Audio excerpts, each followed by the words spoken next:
जय जय श्री राधे, जय जय श्री राधे, जय जय श्री राधे। नमो नमो जय श्री वृंदावनी रचि वरिचति घनि घोरी।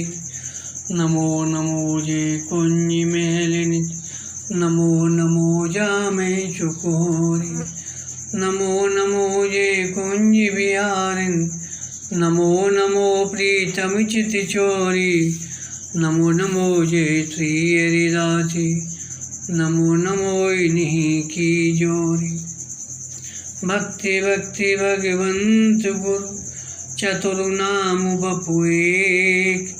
इनके पद बंधन किए, नाचे बेग। आज के सत्संग में श्री सुरसदेव जी का चरित्र वर्णन करेंगे। प्रियादास जी कहते हैं, जिन्हीं के हरि नितूर बसे, तिन्हीं की पदुरेन चैन देन आवरण कीजिए। योगेश्वर आदि रसस्वाद में प्रवीण महाविप्र सुरसदेवता की बात कह दीजिए।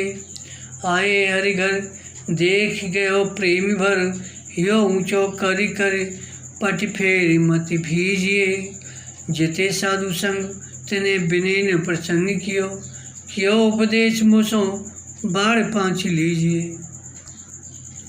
जिन भक्तों के हृदय में सदा श्री हरि वास करते हैं, उनके चरणों की धूल अखंड आनंद देने वाली है। उसी को भूषण मानकर मस्तक पर धारण कीजिए। नवयोगीश्वर आदि सभी भक्ति प्रेम रस के आस्वादन में परम चतुर हैं। उनमें से श्री सुखदेव ब्राह्मण की यहाँ कथा वर्णन की जा रही है। श्रीमद् भागवत में आपका परिचय देते हुए श्री सुखदेव जी कहते हैं कि विदेह की राजधानी मिथिला में एक गृहस्थ ब्राह्मण थे। उनका नाम था सुरसदेव। वे भगवान श्री कृष्ण के परम भक्त थे। वे एकमात्र भगवत भक्ति से ही पूर्ण मनोरथ, परम शांत, ज्ञानी और विरक्त थे। भगवान मुकुंद के श्री चरण कमलों में उनका मन ऐसा अनुरक्त हो गया कि वे चरण चिंतन के अतिरिक्त शरीर निर्वाह के लिए भी किसी प्रकार का प्रयत्न नहीं करते थे। अपनी इस प्रतिज्ञा के अनुसार भगवान का अनन्याश्चिन्त्यो माम ये जना परिपासते तेषां नित्याभियुक्तानां योगक्षेमं वहाम्यहम्। तो भगवान इस प्रतिज्ञा के अनुसार इनका योगक्षेम वाहन करते थे। उस देश के राजा बहुलाश्य भी सुरसदेव की तरह परम भागवत थे। दोनों को ही भगवान श्री कृष्ण एवं श्री कृष्ण को ये दोनों ही बड़े प्यारे थे। वर्णन आता है, श्यमंतक मणि के लोभ से सत्यधन्मा ने श्री सत्यभामा जी के पिता को रात्रि में सोते समय मार डाला। समाचार पाकर श्री कृष्ण और बलराम ने रथ पर बैठकर उसका पीछा किया। घोड़े पर बैठकर भागता हुआ सत्यधन्वा मिथिला नगर के बाहरी उपवन में पहुँचते पहुँचते पकड़ा और उसको मार डाला गया। श्री बलराम जी विदेहराज बहुलाशी जी के यहाँ चले गए, परंतु श्री कृष्ण द्वारका लौट आए। जब यह बात सुरसदेव ब्राह्मण और नृप बहुलाश को मालूम हुई तो वे बड़े ही व्याकुल हुए। तो प्रभु यहाँ तक आए भी हम लोगों को दर्शन नहीं हुआ, तथा बलराम जी घर आए परंतु प्रभु नहीं आए। निश्चय ही हमारे प्रेम में कमी है।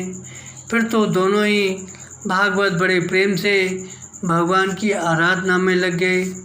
तब द्वारका जाकर भगवान का दर्शन करने का निश्चय किए। श्री सुरसदेव एवं राजा बहुलाश दोनों ही नित्य भगवान श्री कृष्ण का दर्शन करने के लिए द्वारका जाने की सोचते, परंतु नित्य के नियमित भजन पूजन से अवकाश ही नहीं मिलता, जा नहीं पाते और भजन में ऐसी निष्ठा हो गई कि छोड़ते बनता नहीं। परिणाम यह हुआ, आजकल करते करते 1 वर्ष बीत गया। रोज़ चलने की तैयारी होती और रोज़ रह जाते। तब भगवान श्री कृष्ण ने ही स्वयं एक बार उन दोनों पर प्रसन्न होकर दारुक से रथ मंगवाया और उस पर सवार होकर द्वारका से मिथिला को प्रस्थान किया। भगवान के साथ श्री नारद जी, वामदेव जी, अत्रि जी, वेदव्यास जी, असत जी और आरुणि जी और सुखदेव जी आदि ऋषि थे। भगवान श्री कृष्ण के शुभ आगमन का समाचार पाकर मिथिलापुर वासियों के आनंद की सीमा नहीं रही। वे अपने हाथों से पूजा की सामग्रियों को लेकर उनकी अगवानी करने के लिए आए। मिथिला नरेश, बहुलाश और ब्राह्मण श्रुतिदेव तो प्रभु के परम अनुग्रह को विचार फूले नहीं समाये। दोनों ने ही आकर चरणों में गिरकर प्रणाम किया। दोनों ने ही एक साथ हाथ जोड़कर मुनि मंडली के सहित भगवान श्री कृष्ण को आतिथ्य ग्रहण करने के लिए निमंत्रण किया।